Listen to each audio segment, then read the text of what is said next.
Hi, I'm Lennon. At my parents' Thanksgiving dinner last year, the table was pure Norman Rockwell, 20-pound turkey cranberry sauce, still shaped like the canned marshmallow sweet potatoes glowing under the chandelier. Everyone smiling like we were in a commercial.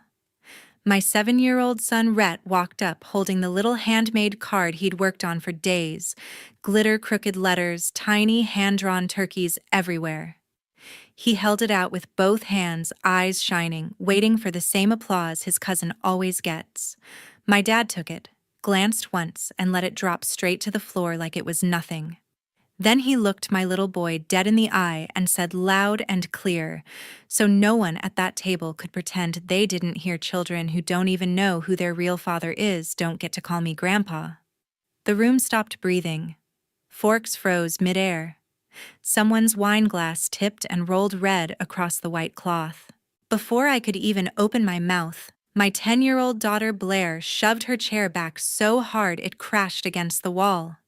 She marched straight to my dad and said one single sentence that made every adult at that table go completely, terrifyingly silent.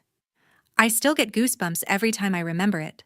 So tell me right now in the comments, what do you think a 10-year-old girl said that shut down an entire Thanksgiving dinner full of grown-ups in 3 seconds flat? Drop it below. I read every single one. And if your own family has ever attacked your kids like this, share your story too.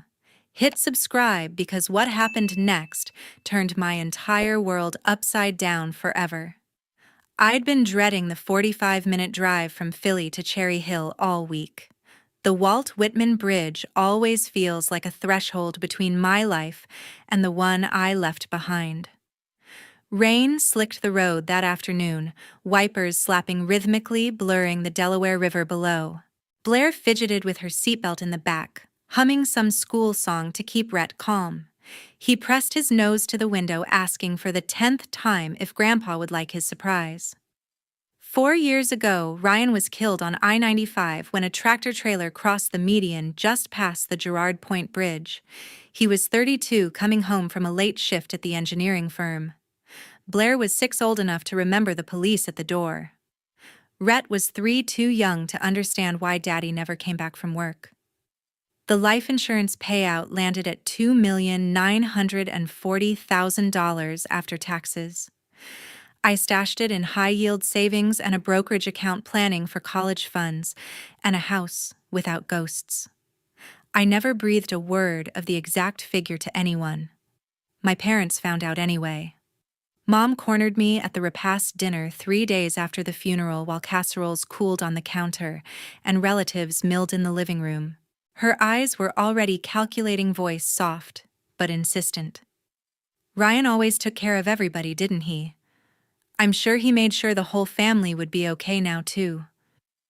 Lawrence stood behind her arms, crossed, nodding like the matter was already settled. Like Ryan's death was just another family expense to divvy up. Within days, the requests began. First, it was help with the funeral flowers we paid for up front. Then the roof needed replacing after a storm. Then Monica's transmission blew on her way to a job interview. Then Ren needed just a little boost for private school tuition at that fancy academy in Voorhees. Every time I hesitated, Sheila would pull out the tears, quoting scripture about honoring your father and mother, reminding me that Ryan would have wanted his money to stay in the family to keep us all together. I started saying no in public. Loudly, clearly. At Easter brunch, I told them flat out, the money is for the kids' future, not handouts. They called me selfish to cousins over backyard barbecues, to neighbors at block parties, to the pastor after Sunday service. They told anyone who would listen that I'd received millions from Ryan's policy and slammed the door on my own blood, that I'd turned cold overnight, that grief had made me greedy. What they never knew was that I never actually stopped paying. I set up silent, separate accounts they could never trace, direct mortgage drafts for the Cherry Hill house that left every first of the month pulling from a linked checking no one knew about. Property tax escrow they complained about but never saw cleared, health insurance supplements for Lawrence's bad knee, Even Ren's ballet lessons and Monica's gym membership, the ones she couldn't afford, but posted about on Instagram. I routed everything through online bill pay services in my name-only trusts, layered deep enough to stay invisible. They bitched to the world that I was stingy, that I'd abandoned them while their bills vanished like magic. I let them hate me for it. The lie kept me sane. It was my quiet rebellion, my way of loving from a distance without getting burned. That Thanksgiving, the house smelled like sage butter and barely contained tension. The air was thick with the kind of forced cheer that makes your jaw ache from clenching. Monica arrived early with Ren, who immediately commandeered the living room for TikToks in front of the cornucopia centerpiece, posing with fake autumn leaves and a pilgrim hat prop. My parents had surprised her with a new gaming laptop the week before because she's going places, our little star. Ren basked in it, twirling for the camera while the adults exchanged glances that said everything and nothing. Rhett spent the whole afternoon clutching the gift bag he'd decorated himself, peeking at it every few minutes, like it might vanish if he looked away too long. He'd used an entire bottle of school glue and half a container of gold glitter, the kind that sticks to everything forever. Every time someone walked past, he'd duck behind the couch, cheeks flushing pink, with that mix of excitement and nerves only a kid can have. Dinner was a full performance, the kind where everyone plays their part, but no one believes the script. Forced laughter echoed over dry turkey slices. Monica livestreamed Ren helping carve the bird with the electric knife, captioning it, "Family Traditions." My dad snapped a photo of Ren holding the tool like a trophy, posting it online with future chef in the making. Rhett sat quietly at the kids' end of the table, legs swinging under the cloth, pushing peas around his plate, waiting for his moment without a word. The conversation flowed in that stilted way, jumping from football scores to Ren's latest dance recital, to veiled jabs about how hard times are these days. Sheila's eyes darted to me every few minutes like she was tallying invisible debts. Lawrence cleared his throat too often, his fork scraping the plate like nails on chalkboard. When dessert plates were finally cleared, pumpkin pie slices uneven, whipped cream melting, the kids were allowed to hand out their Thanksgiving cards. Ren went first, as always. Glossy Hallmark envelope with real cash tucked inside, the kind of gift that gets pulled out for show. Cameras flashed from every angle. Hugs enveloped her. Applause rippled around the table like she'd just won an award. Then Rhett stood up, smoothed his shirt with small hands, walked to Lawrence, and held out his handmade card with both hands, eyes shining bright, waiting for the same magic to happen. Blair shoved her chair back so hard it cracked the baseboard and left a mark that would never come out.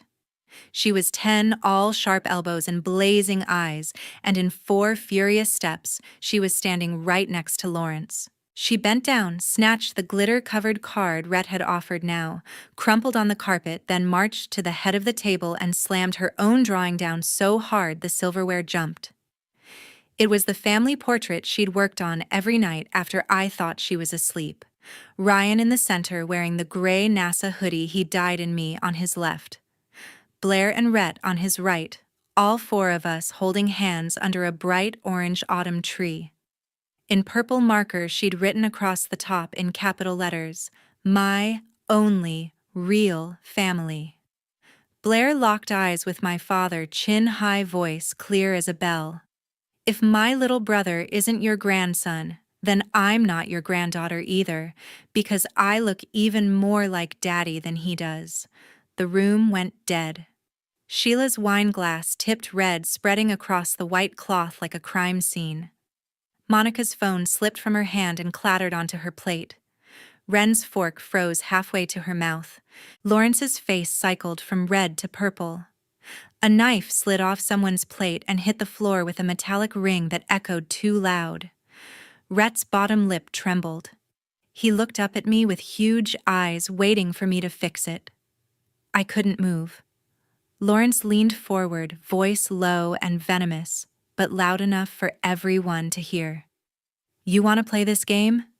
Keep that insurance money all to yourself and the whole world will know exactly what kind of mother you are." Facebook remembers everything, Lennon. We'll make sure every single person sees the truth about those kids. Sheila nodded, eyes glittering with something ugly. We've been quiet long enough. The threat landed like a fist in my stomach. Something inside me snapped clean in two. I stood up so fast my chair tipped backward. I scooped Rhett into my arms, he was shaking like a leaf, and grabbed Blair's hand. We're leaving. I didn't wait for apologies that weren't coming. I didn't look at anyone. I walked straight through the living room, past the twinkling cornucopia, past the gallery wall where Wren's school portraits took center stage, and my own children were barely edges. Behind me, I heard nothing but stunned silence, then the soft scrape of 2 more chairs. No one from that table followed us out. No one called my name. No one tried to stop us. We stepped onto the porch into cold November air. I fumbled for my keys while Rhett buried his face in my neck, hot tears soaking my sweater. Blair stood rigid, clutching her drawing like a shield jaw set the same way Ryan's used to when he was angry. I buckled them both in the back seat. The engine roared to life. I pulled away from the curb without looking in the rearview mirror. The bridge lights blurred through the rain as we crossed back into Pennsylvania, the skyline of Philadelphia rising ahead like the only safe place left in the world. Rain hammered the windshield the whole way home. We pulled into the garage in Manayunk, the automatic door rumbling shut behind us like the final curtain on a very bad play. Rhett was out cold, head lolling against the car seat, glitter still clinging to his eyelashes. Blair sat beside him, arms wrapped tight around her drawing, silent tears, cutting clean tracks through the dust on her cheeks. I carried Rhett upstairs, first tucked him in, pulled the blanket to his chin. Blair followed without a word, changed into pajamas, then crawled into the middle of my bed and curled into a ball. I lay down beside her, stroking her hair until her breathing finally evened out. When I was sure both kids were asleep, I went downstairs, poured myself a glass of water I didn't drink, and sat on the kitchen floor with my back against the cabinets. For 4 years I had carried this alone. Tonight the weight became unbearable. I opened my phone, pulled up the banking app, and stared at the recurring transfers one last time. Then I woke the kids. I carried Rhett into my room and laid him next to Blair. They stirred, but didn't fully wake. I sat on the edge of the bed, took a breath that felt like broken glass, and started talking. Mommy needs to tell you something very important, and I need you to listen with your hearts. Okay. Blair rubbed her eyes and nodded. Rhett blinked up at me, confused but trusting. When Daddy went to heaven, he left us a lot of money so we would always be safe. Almost $3 million. I never told anyone how much, not even Grandma and Grandpa. Blair's eyes widened. For 4 whole years, I used that money to pay for Grandma and Grandpa's house. I paid their bills, their car, Aunt Monica's car, Wren's school, everything. Every month. Quietly. So they would never worry. Rhett whispered, "Why didn't you tell them? Because they were mean about money. They wanted me to give it all away, and said bad things if I didn't. So I said no out loud. But I still helped. I thought it was the right thing to do." Blair's voice was small. "But they were mean to us tonight." They were. I opened the app and turned the screen so they could see. Tonight I stopped. Every payment, every dollar. It's over. I tapped cancel on the biggest line, the Cherry Hill mortgage. Confirmed. Tapped cancel on Wren's tuition. Confirmed. Tapped cancel on Monica's car. Confirmed. One by one, every transfer disappeared. Blair watched the screen, then looked at me. "Are we poor now?" I laughed through tears. "No, baby. We still have more than enough for us, more than we'll ever need. This money was always for you and your brother. Tonight, I finally chose us." Rhett reached for my hand. Blair scooted closer and wrapped her arms around my waist. I held them both until the shaking stopped. For the first time in 4 years, I slept without a knot in my stomach. My phone started exploding before I'd even taken off my coat. The screen lit up like a Christmas tree that refused to die. Sheila's name flashed first. I let it ring. 43 seconds of voicemail later, I had a screaming match in my ear about betrayal lawyers and Ryan's money. I deleted it mid-sentence. Lawrence called 2 minutes later. Same ringtone cutting through the quiet house like a chainsaw. He didn't bother with hello. You think you can just cut us off? We know exactly how much that policy paid out. You'll be hearing from our attorney first thing tomorrow. I pressed block before he finished the threat. Monica went nuclear. 6 missed FaceTime calls in a row, then a barrage of texts in all caps that made the phone vibrate itself off the counter. You are dead to this family. We know the truth about those kids. You will regret this, Lennon. Everyone will know what you really are by midnight. I had blocked 11 numbers. My parents' cells, the Cherry Hill landline, Monica's work phone, 3 aunts who suddenly remembered they existed, even Ren's iPad, because Monica was using it to send crying Bitmoji videos with captions like, "How could you do this to Grandma?" I finally turned the phone face down and tried to sleep. I lasted maybe 3 hours. At 3:07 a.m., I woke up needing water and saw the red bubble had climbed past 600 notifications. Mom had posted at 2:46 a.m. public, of course. A side-by-side photo, Ryan at 25 in his NASA shirt next to Rhett at 7. Red circles around their faces, arrows pointing to noses, eyes, chins.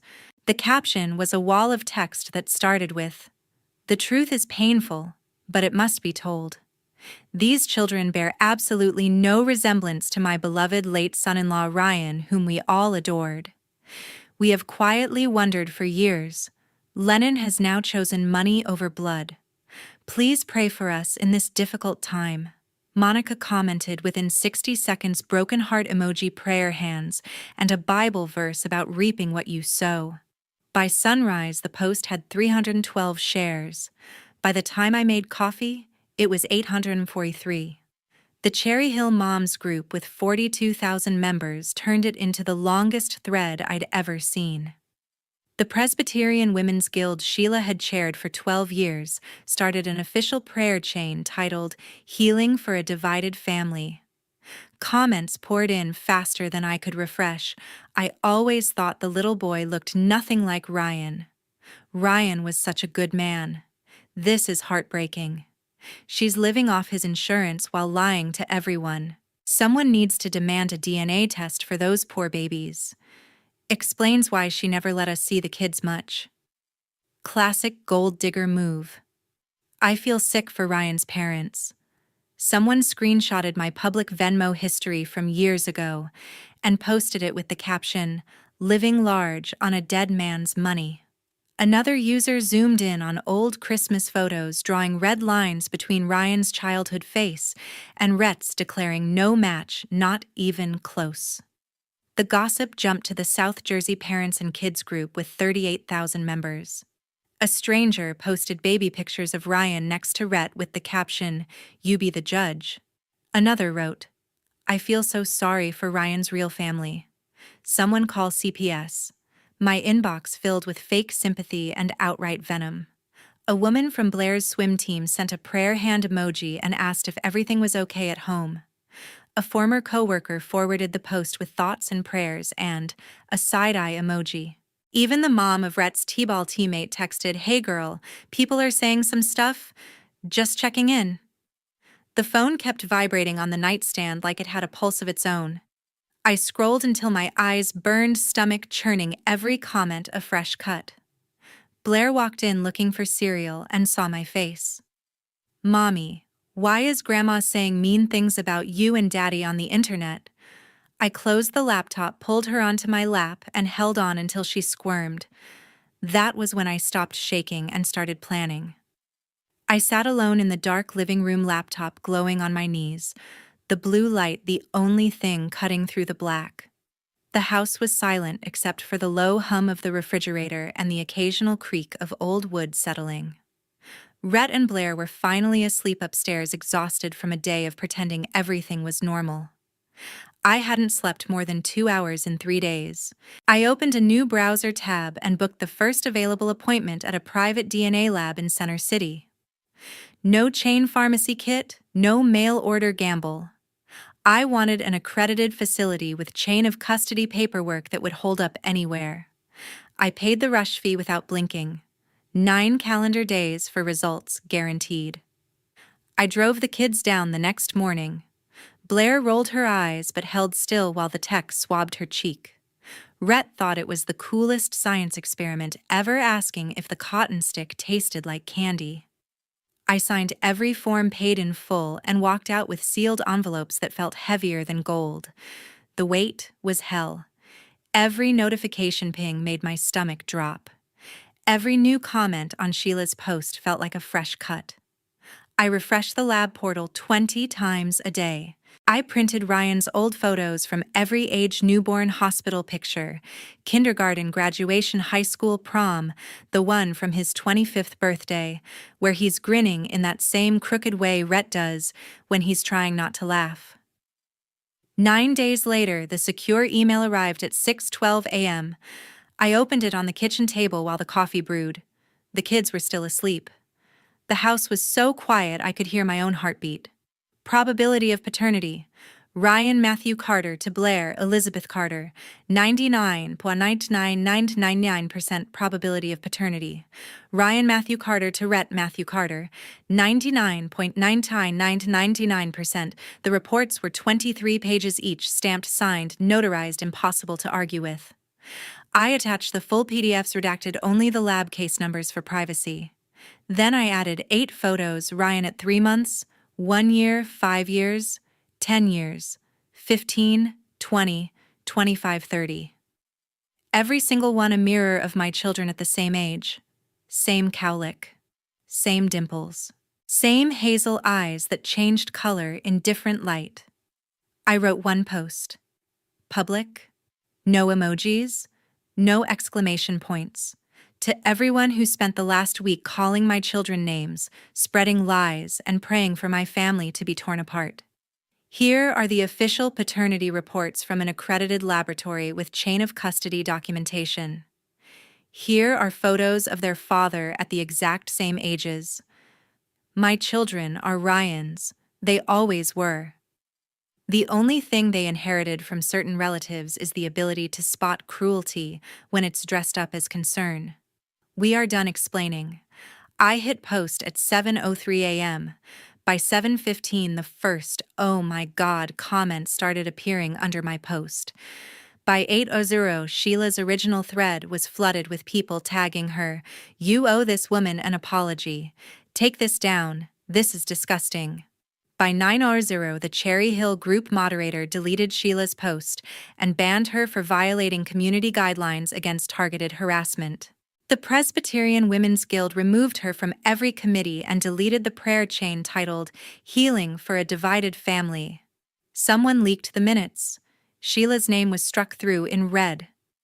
Monica's employer, a regional accounting firm in Mount Laurel, announced an internal investigation that same afternoon.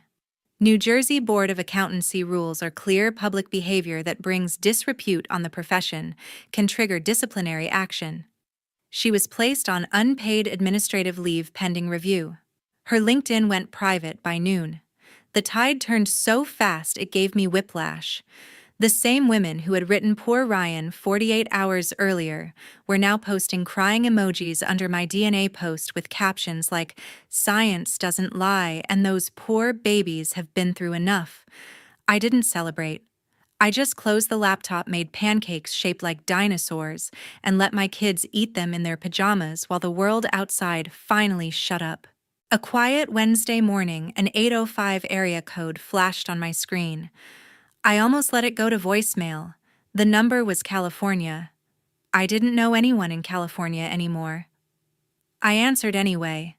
"Lennon, it's Uncle Richard, Sheila's younger brother. The one who left New Jersey 35 years ago, opened a single taco stand in Santa Barbara, and turned it into a 23-location chain called Pacifico Grill. The one who never married, never had kids, and who my parents always referred to as the rich uncle who forgot where he came from. He didn't bother with hello. I've been following the whole mess, he said, voice gravelly, from years of yelling over restaurant kitchens. Every post, every comment, every lying caption. I'm done watching my sister destroy the only pieces of Ryan left on this earth.